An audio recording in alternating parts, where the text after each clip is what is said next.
Good morning, ladies and gentlemen. Welcome to the latest TravMedia Meets webinar. It's wonderful to have you with us today. I'm Henry Hemming, Managing Director of TravMedia.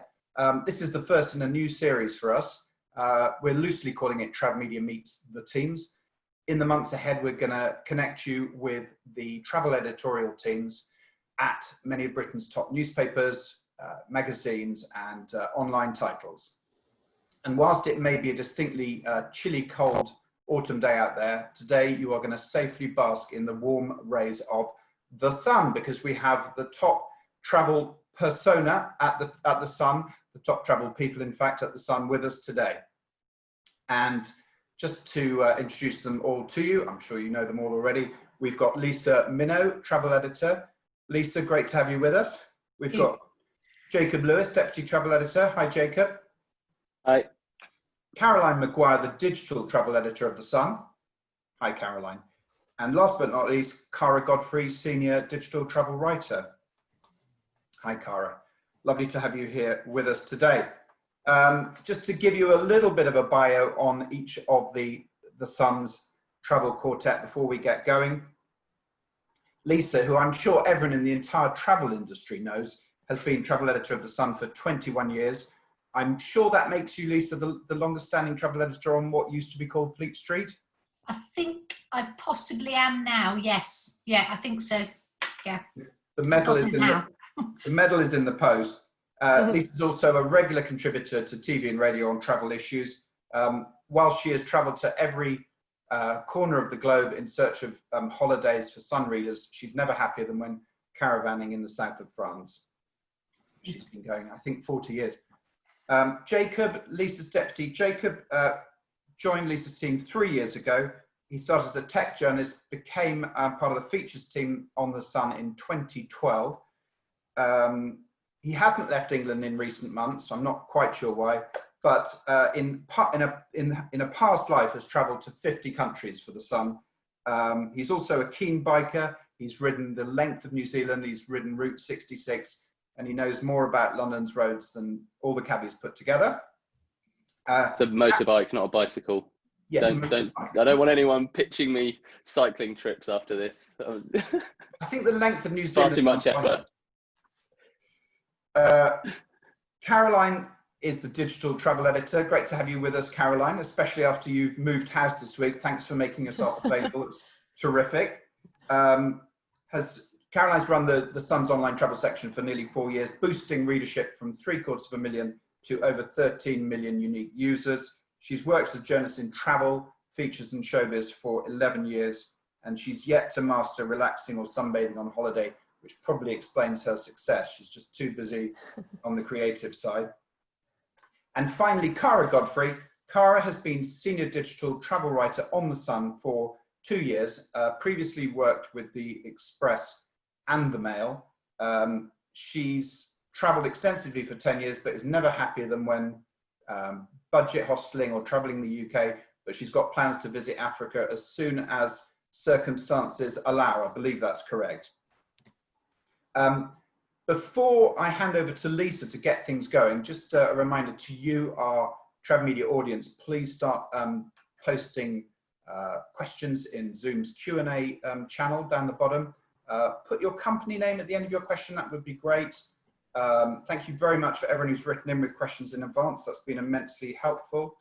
I hope today will be both a look at The Sun and its travel pages in normal circumstances and in the current time. And I hope that we're set for a very illuminating insight into how you as PRs can gain traction with one of Britain's absolute top newspapers.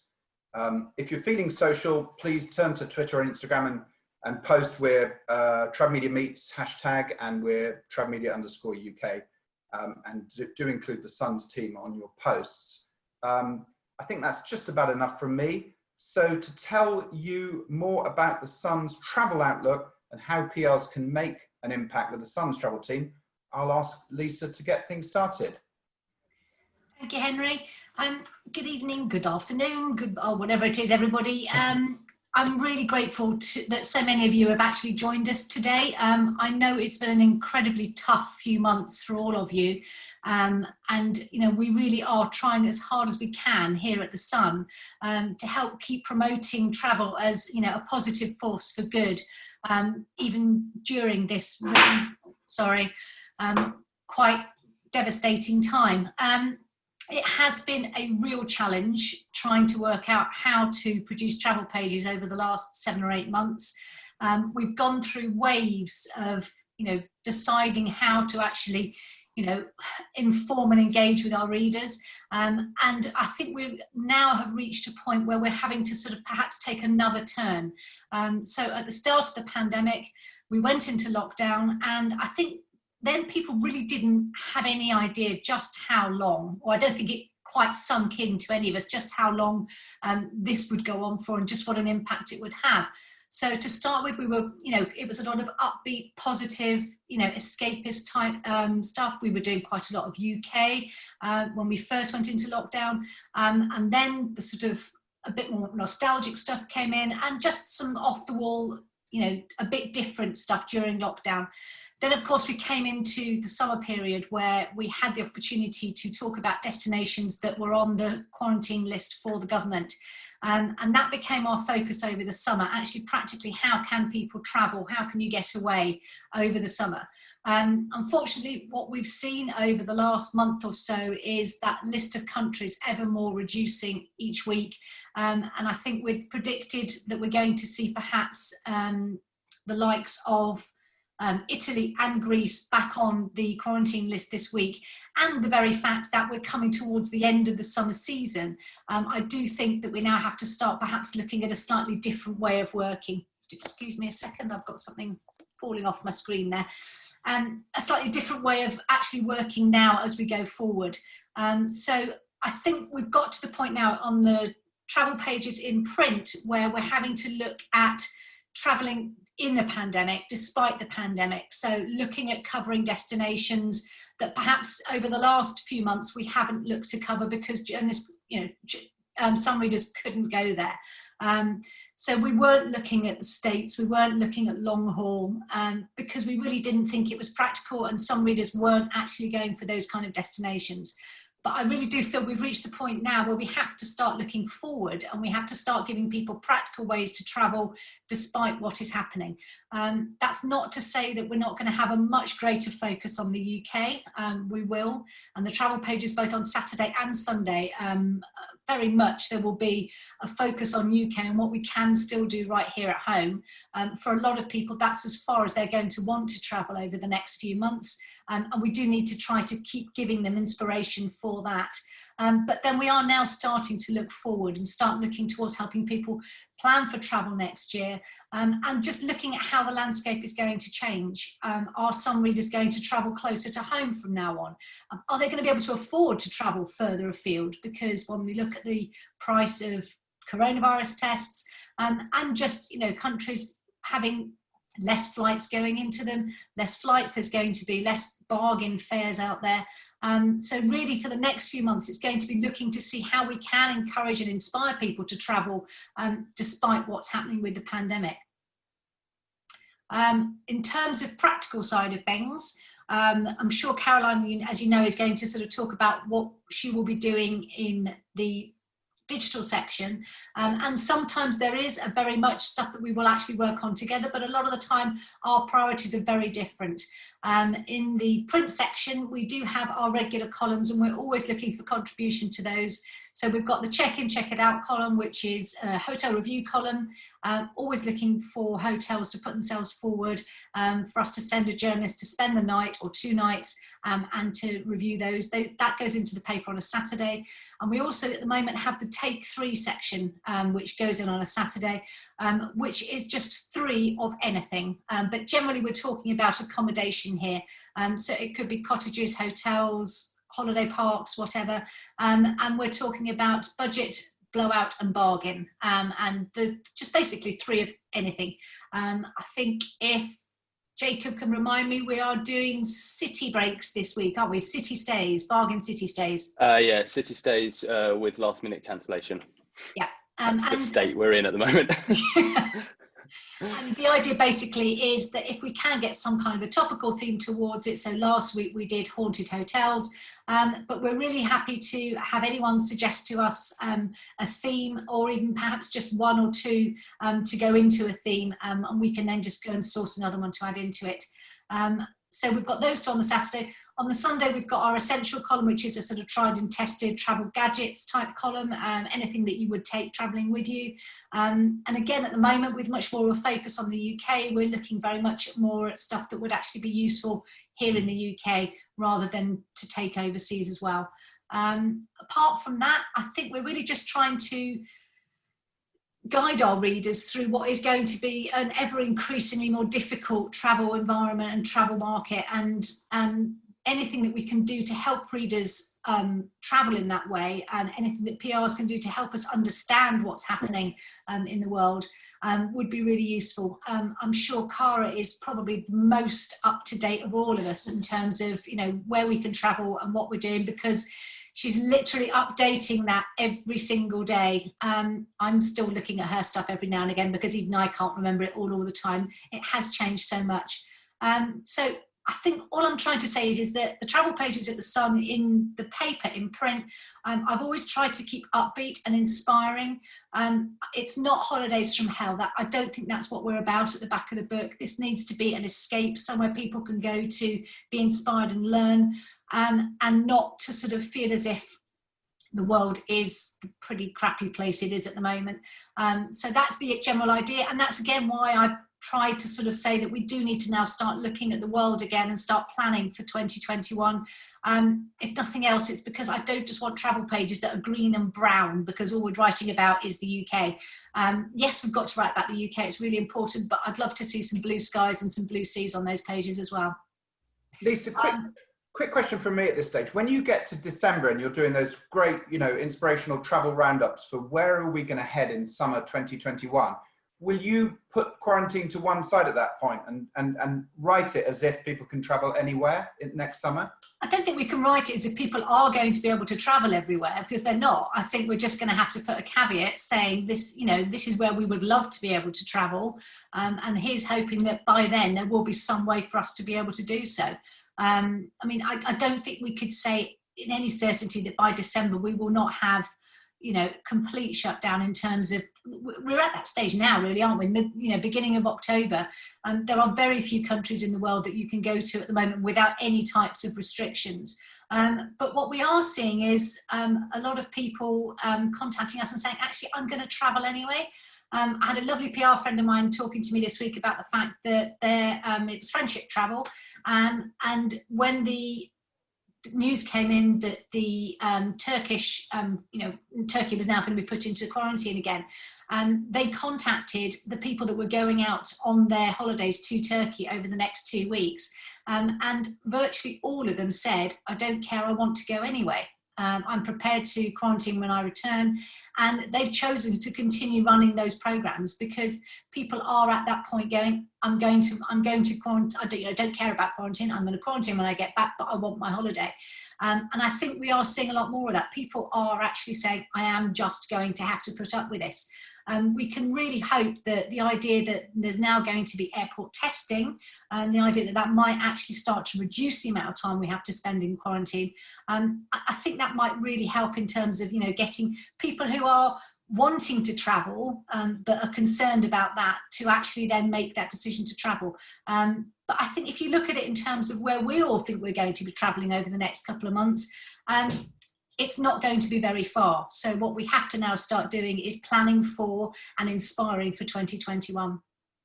Very good. And Caroline, can we hear about the digital picture from you? Yeah, so I suppose I might as well just do a quick intro into what the online section is, because we definitely aren't as well known as Lisa. So there's myself and there's Kara, who, and we work as a team, and we put out a lot of content every day. I think it's fair to say we do around 7 or 8 stories every day, and they range from sort of roundups to advice pieces to fun pieces. That's changed obviously quite a lot over the last 7 or so months. I think what we traditionally used to do has stopped, as it has for everybody. We, at the beginning, we saw our hits sort of skyrocket, and we started to really focus just on explainers, where you could go at the time, because everyone was closing down and it was just happening so fast. People wanted to know if they'd still be able to go on holiday in the summer. Then we had a big dip for a few weeks after lockdown started, because everybody was just focused on the fact they couldn't get loo roll anymore, and they certainly weren't interested in their holidays. And then once everybody had sort of settled into that, they got a bit bored and they wanted to go away again. So we noticed our hits started to go up again, where people were starting to look on Google for like, where can I go? So then we just started to do a reverse of our explainers from before. Where can I go? You know, what is the situation like in those countries if I'm ignoring quarantine? Blah, blah, blah. And then now, as places have closed down again, we've started to go the other way. But as Lisa said, there's pretty much nowhere available anymore to go to. So we are going to have to sort of do another U-turn, I think. And we've already started to focus very, very heavily on UK for the last month or so. I think now our focus is going to entirely be UK autumn winter trips and spring summer 2021 abroad. I don't think it will be, if we do abroad trips now this year, it's going to be very, very rare, unless somewhere miraculously opens like the Canaries, in which case we'll go full throttle on there. That's pretty much us done, I'd say. So I think we've got a very small pool to work from, considering how many stories we have to produce every day. But we are doing, I'd say, Christmas stuff. We are doing half-term stuff. We'll do New Year's, and we're doing anything family-friendly and fun and quirky in the UK for the next few months. Plus, I'm open to hearing anything that's fun and fairly budget friendly for next summer. Like Lisa says, we will certainly be writing about things like with a caveat, basically, I would say, but that's probably, we'll write about them as a place to go, and then we'll say, well, you might not be able to go there. But I'd be also very hopeful that more people will go next year, even if rules haven't changed enough for it to be like it was earlier this year. I think it might be helpful for people to know what our priorities are in terms of stories and what we're looking for. So we are, like all online publications, pretty much a slave to the hits. So we do things that do hits on our social media pages. We have a massive following on Facebook. We do things that will get hits through SEO, so things people are likely to search for on any given day. And we do things that will get hits from our homepage. And they're all very different beasts. I think social is probably the most obvious one that I could explain. It's sort of family friendly or fun or sunshine, and it's all not too expensive. Saying that, we used to do very, very budget stuff, and it's been surprising in the last couple of months what we've been doing with places like Jet2 and TUI, which is more expensive than we were doing. And I think people are still buying those kind of things because they want the security of being with a big travel company at the moment. So, I'm not saying that we won't do slightly more expensive, but generally it has to be, your mother of 2 who's about 38 years old and hasn't got an enormous budget. That's the kind of stuff that we're looking for. Then SEO, that Google stuff, is all the explainers that I was talking about. The fact that Turkey might be a cheap holiday destination because the currency's low. People will be looking for that on Google, so we do stories around that. And then on the homepage, that could be anything that grabs people's eye. That works kind of like the Mail Online one does, in the sense that people will be scrolling down like what they would in the paper, and they'll see something and they'll want to click on it. And in terms of, I guess, what might be of interest to PRs and freelancers is how they could work with us, because I do appreciate we don't come back all that often to PR pitches, which we're quite guilty of. I'd say that's purely because we are just so unbelievably busy. We're just filing copy as fast as we can. But the easiest thing to do is to look at the Sun Travel homepage and see what stories we have on there. And there's a box about 3 or 4 down, which is the box of all the print stories. It's fairly obvious because it's the sophisticated reviews that Lisa produces, and it's not the Sun Online stuff. So that's not the stuff that we do. Look at everything else and see if that's the kind of thing that you can find an angle on, because if it's not, we're so busy that we can't really answer everything. But you know, it's fair to say that we're not doing around the world cruises. We're not doing anything like that. We're not doing anything that might, just have a look, see what's there. If you think there's something, we're always up for pitches. And the same for freelancers. We actually use a fair amount of freelancers for the Sun Online as well. So I'm always interested in pitches, but it has to be very Sun Online friendly, and you can get a very clear idea of what we do by looking at the Sun Online travel page. When we do requests, you just come back to us very, very promptly. So if we ever reach out to you and say, we're doing a story, could you get us some deals or something or other? I know that it's so foreign to everybody, but we work on a daily basis. So if we're asking you that, it's because it's been approved in the morning by the editor, and we're going to be writing it in about 2 hours time. So it's not very helpful if somebody says, I can get that to you by tomorrow. It just basically means that we won't use it, which is an unfortunate waste of your time. And I don't want to do that to anybody, because no one has enough time for that.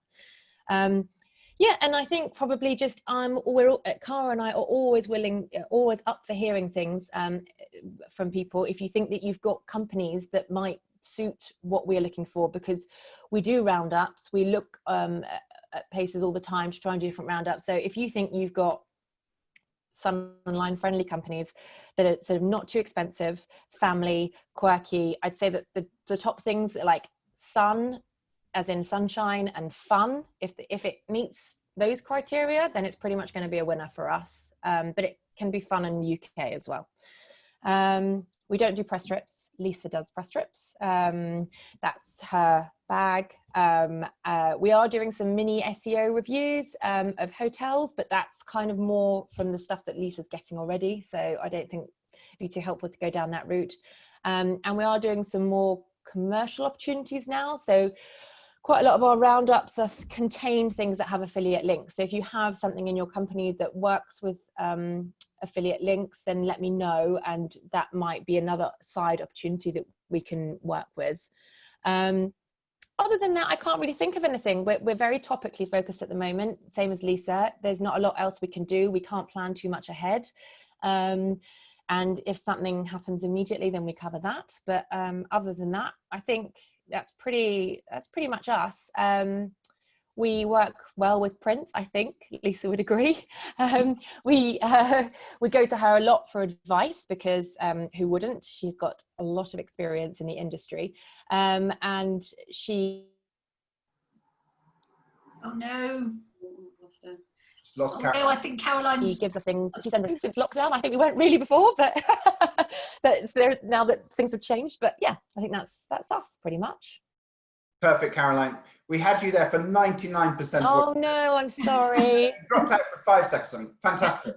I will say I've been loving dipping into the Sun's online content this week. You've got some lovely kind of hard news stuff about improvements in airports and latest quarantining laws, but you've got some fun stuff about fairy tale tree houses modelled on Enid Blyton stories, and worldwide hotel pools which, how do I put this, seem inadvertently to have been based on the shape of male genitalia. You've got to have a laugh. Everyone should read that story. It's so funny.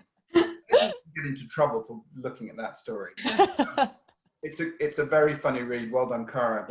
And yeah, coming back to what Lisa was saying about people just saying, I'm going to take quarantine in one direction of my holiday just to get away. I know that one of your top stories online, Caroline and Kara, is where the 10 holiday destinations where you don't have to quarantine in either direction. That's been a kind of hit fest story for you, hasn't it? Mm-hmm. So that includes kind of Cuba, Germany, Gibraltar. We've got a question from Gibraltar coming up. Italy, Liechtenstein, Portugal, San Marino, Sweden, Cyprus. May have changed even since it was published, but that was fascinating. I think that's a good example of one at the moment where we are very much tailoring things like that towards SEO, because that's what people are literally searching for. Where can I go on holiday right now without quarantine? So we just, Kara, I don't know, this is not a we, Kara updates those kind of things on a daily basis. Yeah. Amazing. That's terrific kind of long tail searching and very specific questions. So speaking of questions, let's get things going. And in fact, let's start with a question that includes what you're covering on the Sun's very powerful digital channels. This is from Lindsay Devon, the MD of Heaven Publicity. She says, first of all, she says, we love the story about the Terry's chocolate orange themed hotel room, which I've already booked for Christmas this year. It's in front. She says, Caroline and Kara, and sorry, it will sound like we paid her to ask this. We don't see many requests from you on TravMedia. What are you looking for that Lisa and Jacob are not? I might send her a Terry's chocolate orange for asking that question. What are you looking for? I'll briefly say something, but I think I'll probably leave this to Kara mainly. So we, traditionally, I suppose we haven't really been doing anything that required going to TravMedia all that much, but now we're doing a lot of roundups and things. So that would be where this would come in. We will start to do that now. Probably one of the main reasons that we did attempt it, but we stopped, is because we get a lot of emails from people who are saying, I know this isn't quite what you asked for, but I thought you might be interested in this anyway. And it's just like a flood of emails to an inbox when you're trying to get through it for other things. So it's so all I would say is, please only send what we ask for. I don't if it's not what we didn't ask for, just I don't want it as a reply, because we have to sift through then about 50 responses, and then to get 7 good ones out of that is quite frustrating. I would say that I totally agree, Caroline, because the same thing happens to us as well. Only yesterday, I asked a PR specifically for late breaks or sort of deals for winter sun. And I said specifically, can I have winter sun deals for December and January? And I got back May and June next year, which is a very different thing. It's not the story I was trying to write, not what I was trying to do. So that I would say is the one little bugbear I think we all have, is that if we ask for something, please don't reply back with something that isn't what we asked for. Yeah. By all means, save my email address and email me about something in a different way, but just don't reply to it as a pitch from the TravMedia thing, because that gets saved in an inbox, again gets sent to Kara, and then she's deluged with all these things that aren't much use to her. But Kara probably could tell you a lot more about what might help in terms of roundups and replying to, PR requests. Yeah, so we do like using TravMedia if we can. We are doing more roundups, especially like the UK cottages, UK quirky places. But as they both said, it can be hard not just find the time to put the request out. But if I've got an inbox, say of 100 a day, and suddenly I've got 50 on top of that I can't really use, which is why we're not doing it so much. And also, if we're doing 7 stories a day, at least 3 or 4 of those are news focused. So when half of my day isn't to do with the nicer pieces, it isn't always worth our time, unfortunately, going through TravMedia, especially when, if it is a nice roundup of places, I can maybe do it a bit quicker myself with research, just because we are so short on time. That's not to say we won't do it, but again, our stories can be slightly different to print, in the sense that we do have to go through SEO, which is Google. We do look at our Facebook team, and they are very different in what works. So TravMedia we do start doing it more. We definitely said that's an outlet sort of part we forgot. But again, and especially more with autumn and winter, I think we're definitely going to start looking for more budget pieces, maybe a few a little bit higher end, but not unaffordable roundups. So that's only really why we don't, because we're so short on time. By the time we put the request out and got it in, it's just our long focus projects are really not the key priority at the moment, what with everything changing, even in the UK, about where we can travel. I mean, Wales and Scotland I'm still trying to keep up with, let alone England. So we should start using it more. It's just, it's something else to add on top of an already busy day that sometimes we perhaps feel isn't the most urgent for us, as it would be for Lisa and Jacob when they're doing their pieces for Saturdays and Sundays. Very good. Yeah. I think maybe we should put a health warning on the site. It's like, drink responsibly. It's also answer journalist alerts responsibly. Don't have a drink before answering a journalist alert. It's also, when we get some good roundups as well, they can be great. Like, best like Harry Potter themed things. Sometimes one will come through, or we did a Polar Express one that did so well. Didn't expect it. It did great. So now we're going to do way more of them. So if you do have good ones, we do get excited by it and go, this is fantastic, great, that'll go up today. So the good ones we do remember as well. So it's not all. I have to say, I find a lot of use from the daily alerts. That it tends to be what I look at as like an editor. That gives me an idea of other things that are happening, and sometimes I can take from those press releases that are on there. Okay, that's great. So a kind of similar question from Jane Williams PR. She just wants to understand the overlap between print and online, which we've kind of covered, but how do you actually, how do you like to be contacted on the online team? Is it email, or do you like your interest piqued with a direct reply on Twitter? Or? Oh, I mean, I'm not a very good journalist like that. I basically don't use Twitter unless I'm trying to contact Ryanair customers. It's not something that I do. So personally, email, and that's about the only way to contact me, I'd say. Feel free, if you think it's really, really good and it's something that I have missed and that it's something that is very Sun Online, chase me up, because I do miss that, because we get so many emails every day. But equally, if it's something that definitely isn't very Sun Online, don't chase me up. we do.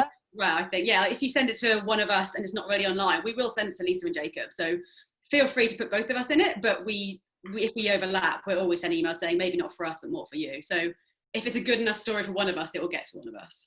Yeah, I mean, I would say that. Yeah. Oh, sorry, Caroline. Go for it. You go for it. I was just going to say that, I mean, something came into my inbox yesterday about this bonkers new sort of big bridge in Portugal, which is basically a suspended bridge with an almost clear floor. Had fantastic video with it. Weirdly, they've sent the press release out and then said, actually, we haven't got any high-res images yet. So I can't, in the Sun, do much with it in the print side of things. But the video is really good, and I think that would work well online. And so we're very often sort of batting stuff between the two of us. Have you seen this? You know, just wanted to check if you've seen this. And sometimes, yeah, they've had it. Other times, you know, one of us has given the other something that we wouldn't have had. And it is really, you know, it means that we don't miss anything if we are just double checking and making sure that we both do, you know, are over the same releases and the same stuff that's coming through. I just wanted to also point out that we have got very different readers, and people don't quite understand that. Yes, there is an overlap. There is a lot of people who will buy the paper and then they will look at Sun Online as well on their phone. But basically the print readership is older, and it does seem to have more disposable income just by virtue of the fact that they are older. So the print readership definitely is much older than I think the online readership, and that does mean that sometimes we prioritise things slightly differently. And then we do have that sort of set in the middle that are both sort of Sun Online and some print readers as well. So it is definitely something to think about in terms of when you're pitching stuff. Print definitely has a slightly older, more affluent reader than online. Would you agree, Caroline? Could you attempt a very loose definition of the age group of each, or is it just impossible? No, I think we probably could. Do you want to do yours, Lisa? I would say that for us, it's obviously older, but by older I mean we're talking about families and then people who are perhaps right up to the sort of empty nesters and beyond stage.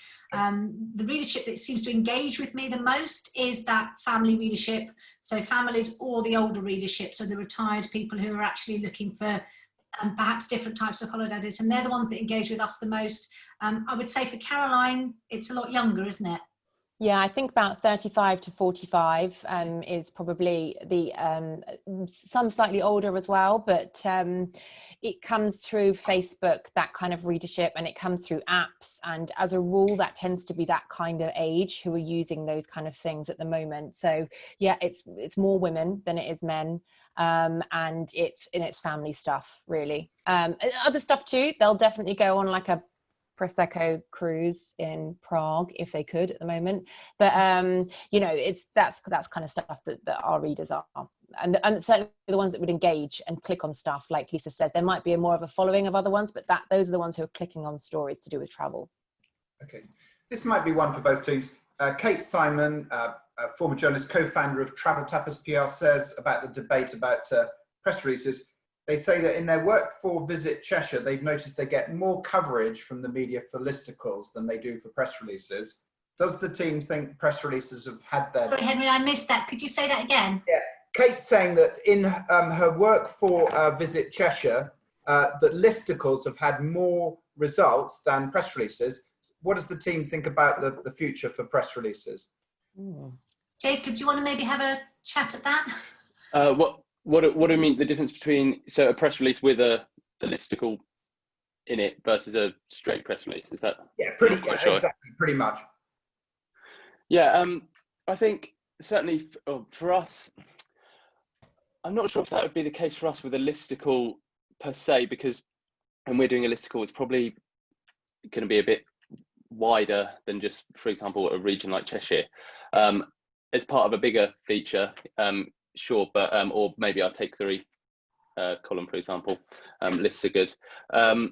But if it's got good, good imagery is one of the main things for us with press releases. Good high-res images, that aren't. It helps if they haven't already, the WeTransfer file hasn't already expired. That's always good. So yeah, I think good imagery for our news nibs in print work really well. Yeah, if you're wanting to get it into a wider feature, then there's opportunity for listicles if it's going to be a full spread. But somewhere regional, a smaller regional area would be more likely something we do for a press trip rather than just a listicle on a net small area. Yeah. So I hope that kind of answers the question. No, absolutely. Want to add anything, Lisa? No, sounds good. I mean, listicles are obviously very attention grabbing and can kind of change people's impressions of and perceptions of things. But sometimes you need the press release, don't you, just to tell the story and to tell the facts of what is happening. Yeah, I'd say so. Okay. We're turning. I've got a slight echo here. I'm sorry. We're heading across the channel to France here. We've got a question from the press officers of Bourgogne-Franche-Comté Tourism, Véronique and Emmanuel. They wonder, what is the Sun's, hi to France. What's the Sun's position in terms of coverage for France? Can we still get positive feedback about our destinations apart from C and B, which apparently stand for COVID and Brexit? Can we still send you some inspirational content, or do we need to wait till a vaccine is found? Who would like to answer that? I'll kick off quickly by saying, in terms of for us in print, as I've just said, yes, I've got to the stage now where I think people need to, we all know we're not traveling anywhere, easily, quickly, anytime soon. So really for us, it is going to have to be about trying to give people inspirational content for them to actually be inspired to travel, maybe at a later date. So yes, I'm definitely interested. I mean, France remains hugely important for us, and I think will continue to remain really important for us as we go through into next year, because people are, I think, I get the impression that people are going to want to start to travel closer to home. And I think it is going to be a case that even, as we start to come out, hopefully, please God, from this pandemic, that people will start off by traveling much closer to home. And there is such huge inspirational content across the whole of France that we can actually access and focus on. And as I say, we have already decided, I think amongst ourselves in terms of the print team, that we have to start talking about next year and start talking about inspirational content rather than places that you can actually go to right now. Okay, excellent. Nice one from Phil Bloomfield, says, travel is doubtless going to be changed permanently by the pandemic. Is there anything that the panel will be glad to see the back of as a result of people's changing approach to travel? Any thoughts on that? Or have a think and come back to me on that one. Glad to see the back of in terms of journalists and dealing with media, PRs, or glad to be in terms of the actual world? I think he means in terms of the world. I'm sure he wouldn't dare to say he would be glad to see the back of any travel writers. Let's see, we've got Carolyn Spinks at Abtoy says, what do you think the traditional booking period of Christmas, New Year is going to be like? Are people going to hold off till the vaccine, which we hope will be in the first 6 months of next year, that the adult population of the UK will be vaccinated? Or do you foresee people just taking the risk, and as Lisa has kind of pointed out, just deciding to make the booking and deal with the quarantine as things stand? What are your thoughts on Christmas? In terms of, I mean, I'm going to maybe sort of like, I'll turn to sort of Jacob later, but I think if you mean in terms of traditional, turn of year campaigns and people booking long time in advance, If I'm honest, I don't think people are going to be doing that in the same way as they would normally traditionally do. We've seen hundreds, thousands of people see their holidays be cancelled this year, and they've struggled to get their money back. There is an issue. We have to, address the elephant in the room. There is an issue with the trust that has, very much been eroded by the amount of time it's taken for companies to give money back. So I think people are going to be looking at a much shorter window. Having said that, my 20-year-old daughter was looking at trips to Ayia Napa in 2021, only this week, because for people like her, where they're paying perhaps over 6 months for a holiday, and they still want to travel. My 20-year-old is desperate to get back to Ayia Napa and with her mates. That's what they want to do. I don't personally think it's sensible, but if that's what she wants to do, she's still in that mind frame that, they do want to travel despite this. But I do think for families, I think they perhaps are going to wait until a little closer, as we've seen all of us in the industry. It's very much a last minute booking period at the moment, isn't it? We've been a bit surprised. I was saying we were doing, mentioned briefly, we were doing some commercial stuff. So that's a lot of affiliate links within stories. And we're doing that with the travel advertising team rather than skim links. So they get to see the results of what's being booked, and they're speaking to places like TUI and Jet2 and Haven. And we've been quite surprised in the last month the amount of summer 2021 holidays that are being booked. Some sort of roadworks happening outside my window. But yeah, in terms of both in the UK and in a couple of countries abroad, I'd say mainly Turkey, to be honest with you, and Greece. That's what people are booking. And I think that's down to the fact that they are so cheap, some of those holidays at the moment, even with the big companies, because they're just trying to get some bums on seats. And I think people are also quite aware of the fact that this year staycations spots kind of ran out in the places that people wanted to go to. So there's already been a bit of a flood of people booking for next year in case what happens this year happens next year, and then they want to go to Cornwall and they can't get to Cornwall, or wherever it is that they go on holiday. I've got a question from, actually I'm going to turn to one on the Q&A here. I've got a question from Tracy Poggio Magnus at Gibraltar Tourist Board, who asks, are you changing your kind of demographic reach slightly through your articles this year? She said that Gibraltar saw younger travellers coming in this year because of the crisis. They're beginning to see a return to their traditional 55 plus age group. She says it'll be for media and tourist boards to build back consumer confidence in resorts. Are you toying with the edges of your kind of normal age groups as a result of the pandemic, or are you very much linked to the groups you told us about earlier? I mean, I think I wouldn't say I've particularly seen the readership change in terms of the print readership at all. I think their priorities might have changed, and that perhaps they're looking at slightly different holidays or doing things in a slightly different way. But I think it's pretty much the same. Caroline? Okay. Yeah, I think the same. I mean, I would say that obviously some of our stories target SEO, so that kind of, it just depends on who's searching. It's not really targeted at anyone in particular. It's just targeted on that topic. But like Lisa says, the people's choices have changed, but the actual readers themselves haven't. So we're just changing what we're offering those same people, I think. Yeah. Maybe one for Kara and Jacob. Naomi McKee of Senderos says, is sustainability important to some readers? So do you run stories on a sustainability led kind of mandate, and do you get traction with those? Kara, maybe? No, unfortunately, the answer. I love it. Love an honest answer. No, personally, myself, yeah, I'm very interested in the topic. Our readers really don't care. The beauty of online is that we can test it. We can do an article every now and then, see what the traction is. They don't get anything, unfortunately. Our readers kind of just want cheap deals and so on. Sustainability isn't a thing for them, before the pandemic, and I don't expect it to be afterwards either. Cool. Jacob, you don't have to answer. You could just say hello to everyone who knows you or something like that.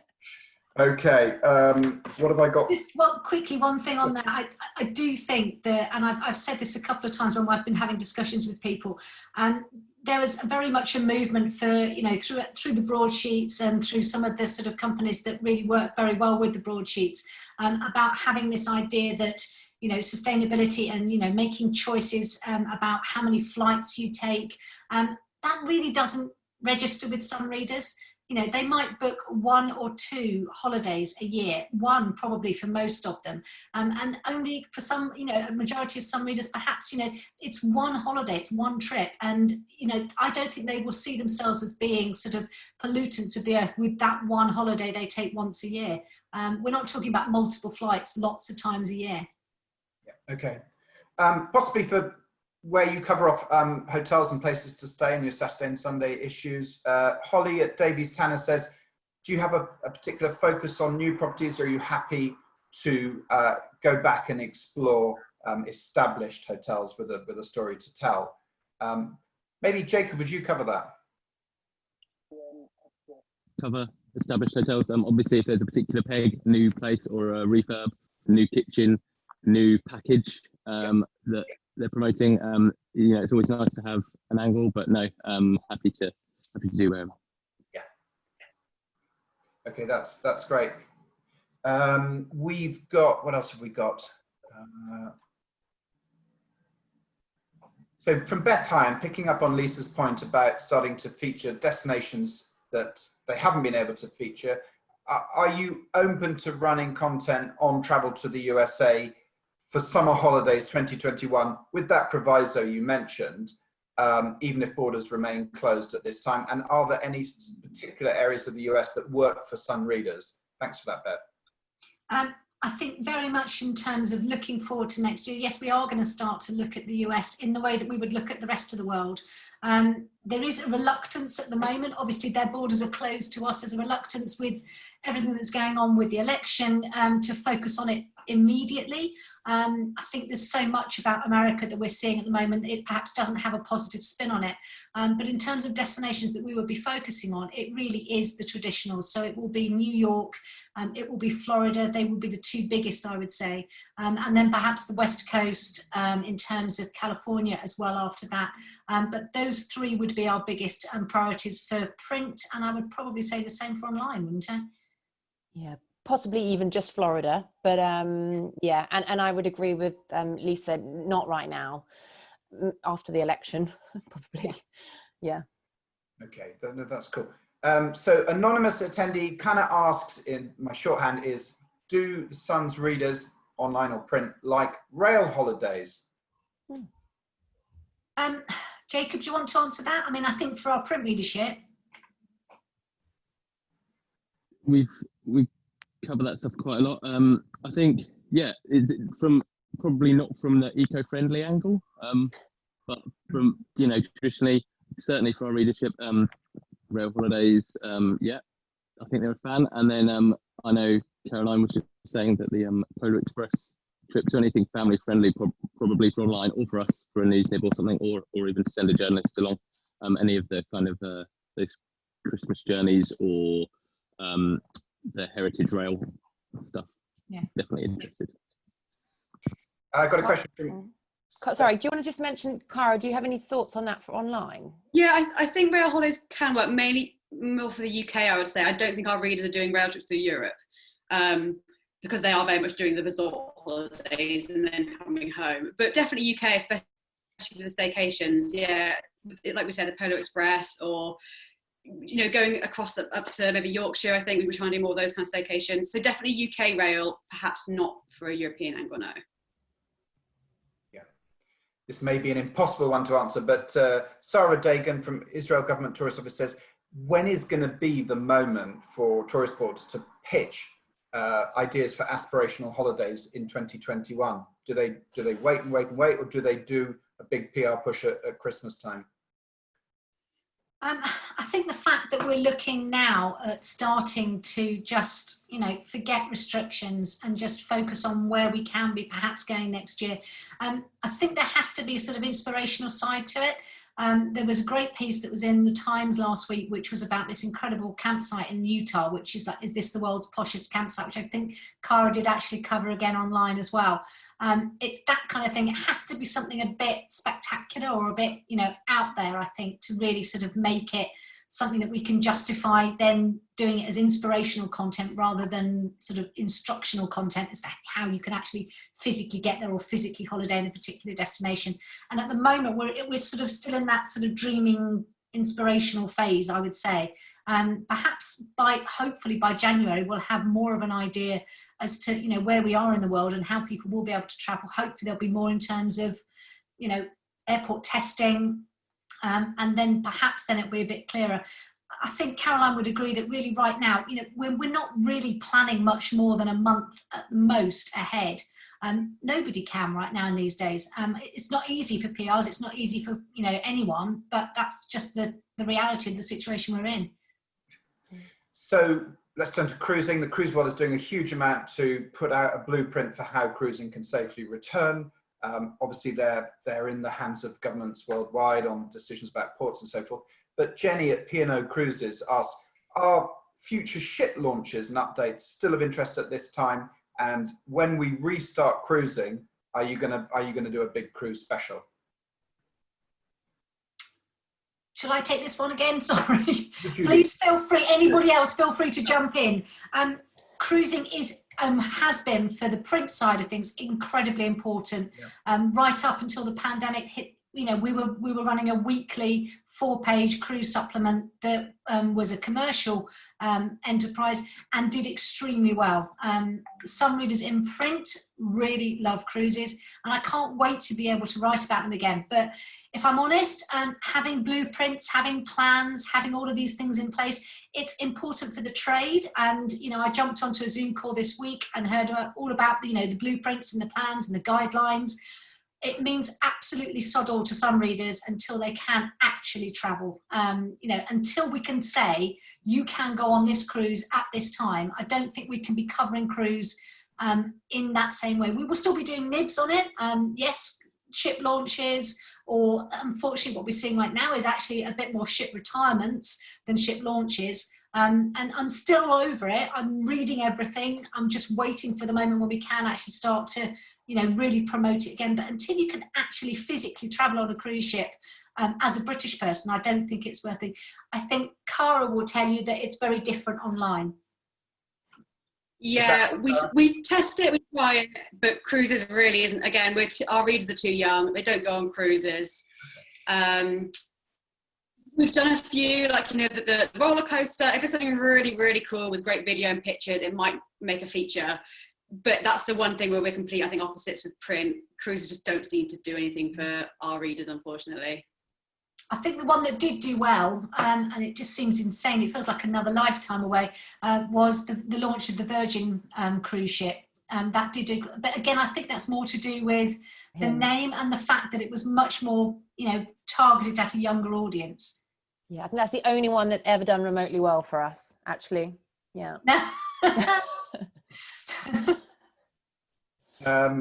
Vanessa Fisher says, do you have anyone on the team at the Sun? I don't know whether she has a destination in mind, but do you have anyone on the Sun who would take a trip and happy to quarantine on return to the UK? That might be one for Jacob, because I know he hasn't left the. Yes, no, we do. It requires a bit of a few more hoops to jump through with the managing editor, to sign a few more documents. But like we were saying about, I mean, I'm writing a piece this weekend, you know, how to